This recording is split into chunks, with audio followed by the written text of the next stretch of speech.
October 24, 1944, Formosa Strait, 2:30 a.m. The USS Tang had just executed the perfect attack. 33 Japanese ships were already resting on the ocean floor because of this single submarine. Its commander, Richard O'Kane, was the deadliest submariner in American history. There was only one torpedo left, one final target. A damaged enemy transport just 1,000 yards away. Fire! The torpedo left the tube, but instead of running straight, it did something impossible, something that would turn the Pacific's top predator into its own victim. It curved, a 180-degree turn. In just 20 seconds, the Mark 18 torpedo completed a perfect circle and slammed into Tang's stern. The most successful submarine in U.S. Navy history had just sunk itself with its own weapon. 87 men went down in seconds. Only 9 would survive the most nightmarish moment in submarine warfare. This is the story of how cutting-edge technology became a lethal enemy, and how 9 men escaped a steel coffin 180 feet below the surface.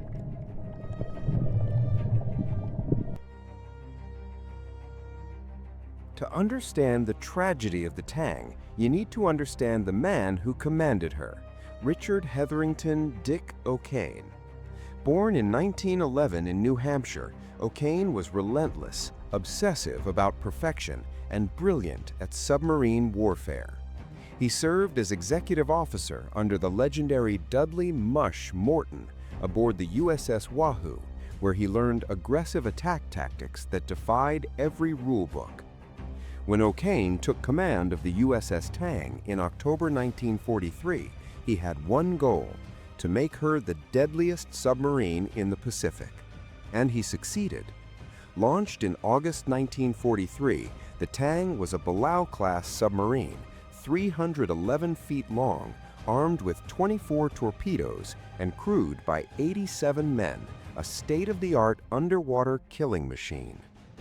Between October 1943 and October 1944, the Tang completed 5 war patrols. The numbers were staggering. 33 ships sunk, more than any other U.S. submarine in such a short time. 116,454 tons of enemy shipping destroyed. 5 patrols, 5 devastating successes, 0 failures. O'Kane was infamous for near-suicidal boldness. He attacked on the surface at night from distances so close his crew could hear Japanese sailors screaming in the water. But that same aggression, the trait that made Tang legendary, was about to become her death sentence. September 1944. The Tang leaves Pearl Harbor on her 5th war patrol. Destination: the Formosa Strait, one of the busiest and most dangerous shipping lanes controlled by Japan. The first weeks were devastating. Convoy after convoy, O'Kane attacked without mercy.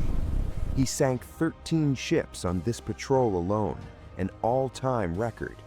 But there was a growing problem no one wanted to talk about.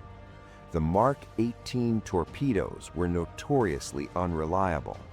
The Mark 18 was an electric torpedo, silent, no bubble wake, nearly invisible, perfect for stealth attacks. But its gyroscopic guidance system had a known flaw. Sometimes the gyro would fail, causing a circular run, a deadly malfunction that sent the torpedo back toward the submarine that fired it. It was rare, but it happened, and every submariner had nightmares about it. On the night of October 24th, the Tang had nearly exhausted her arsenal. Out of 24 torpedoes, only 1 remained, a single Mark 18 in the aft tube. O'Kane spotted a damaged Japanese convoy, troop transports, and cargo ships trying to escape. He positioned the Tang on the surface, cloaked by darkness. calm seas, perfect visibility. The final target was the transport Congo Maru, about 1,000 yards away. Tube 8, stand by, O'Kane ordered from the bridge. This was the 24th torpedo fired on the patrol, the final shot of a legendary submarine. If you're hooked so far, hit like now, because what happens in the next 20 seconds is something no submariner ever forgets. Urgent, fast-paced, and intense. 2:30 a.m., October 24th, 1944. Fire! The Mark 18 slipped from the tube with a soft hiss. No bubbles, invisible in the dark water. O'Kane watched from the bridge. The crew waited for the explosion. 20 seconds, 25, 30, nothing. Then someone shouted, "Torpedo in the water, coming right at us!" O'Kane looked to port, and his blood froze. There was a glowing trail in the water, disturbed bioluminescent plankton. And that trail was curving, a tight curve, a circle. The torpedo had failed. The gyro had locked. And now a 3,000-pound weapon was racing straight back toward Tang at 46 knots. "All ahead full! Emergency! Clear the track!" O'Kane screamed. The diesel engines roared. The submarine lurched forward. But a 2,400-ton submarine doesn't turn on a dime. In the forward compartment, the torpedo officer heard it on passive sonar, the high-pitched whine of a torpedo closing fast. He knew exactly what it meant, and he knew there was no time. 20 seconds after launch, the torpedo completed its circle. Impact. The explosion tore the stern off the Tang. The propeller was ripped away. The control room flooded instantly. Men were thrown through the air like rag dolls. The submarine, still on the surface, began sinking straight down. No control, no buoyancy, just gravity and water. Less than a minute later, the USS Tang slammed into the muddy bottom of the Formosa Strait, depth 180 feet. When the Tang hit bottom, half the submarine was already gone. The engine rooms, control room, and aft compartments were obliterated. Dozens of men died instantly or drowned within seconds. But in the forward torpedo room, farthest from the blast, there were survivors. About 30 men, including Commander O'Kane. O'Kane had been blown off the bridge into the sea and managed to swim to the forward hatch before the submarine fully sank. They were alive, for now. Inside, conditions were apocalyptic.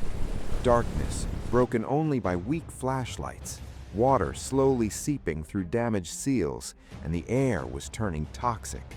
The batteries had been compromised. Sulfuric acid mixed with seawater, releasing chlorine gas, a deadly lung-burning poison. Men began coughing blood. Oxygen was running out. They had maybe 2 hours before carbon dioxide killed them.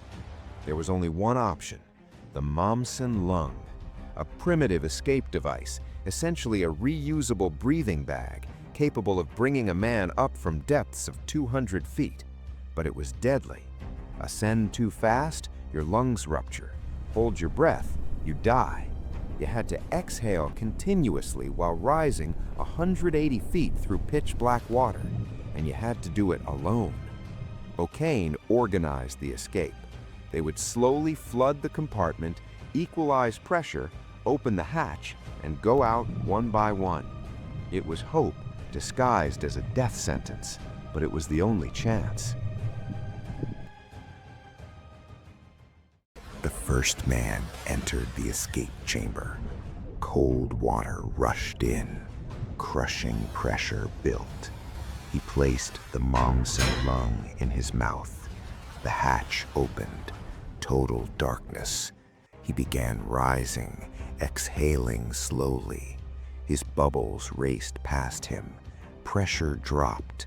Ears popped. Vision narrowed. 180 feet. 150 feet, 100 feet. Some men panicked and rose too fast. Their lungs ruptured. They died halfway up. Others passed out from oxygen deprivation and drowned just feet from the surface. Commander O'Kane was among the last to escape. Half conscious from chlorine poisoning, he finally broke the surface, vomiting blood and seawater, but he was alive. Out of 30 men who attempted escape, only 9 survived. 78 men died aboard the Tang that night, the greatest loss of a single U.S. submarine in World War II. But the nightmare wasn't over. The 9 survivors floated in the dark, clinging to debris. In the distance, they could see lights, Japanese ships from the very convoy they'd attacked, and the Japanese saw them. A patrol frigate approached.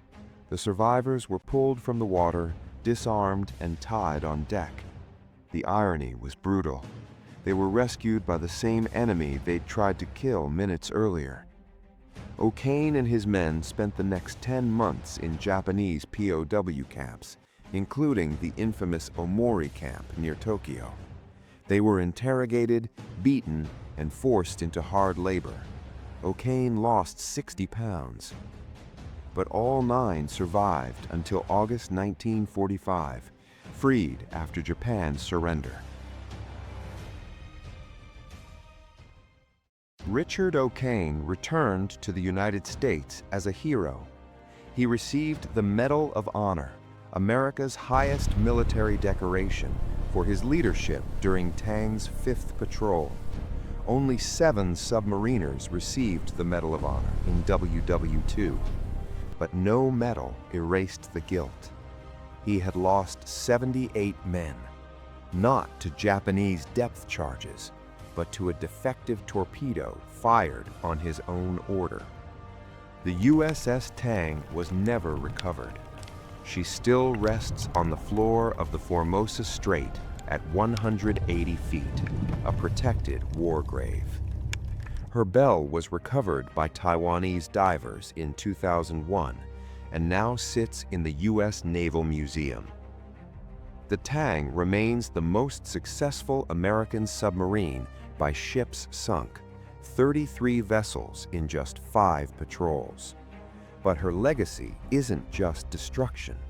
It's a reminder that in war, especially underwater, the line between hunter and hunted is razor thin, and that even the most advanced technology can turn on you in 20 seconds. On October 24, 1944, the sea didn't care who was predator or prey. It simply took what physics and fate allowed. The USS Tang teaches us that control is an illusion, that we're all vulnerable, and that sometimes our greatest enemy isn't out there in the dark. It's inside our own technology, waiting for one moment to failure. If the story of the Tang moved you, honor the 78 men who never came home by liking and sharing this video. And tell me in the comments, do you want the story of the USS Thresher, the Russian Kursk, the British HMS Thetis? Subscribe to continue exploring the mysteries of the silent service, the stories the ocean keeps, but we must never forget. Because deep beneath the sea, at 180 feet, the Tang is still there, waiting, remembering, never forgotten.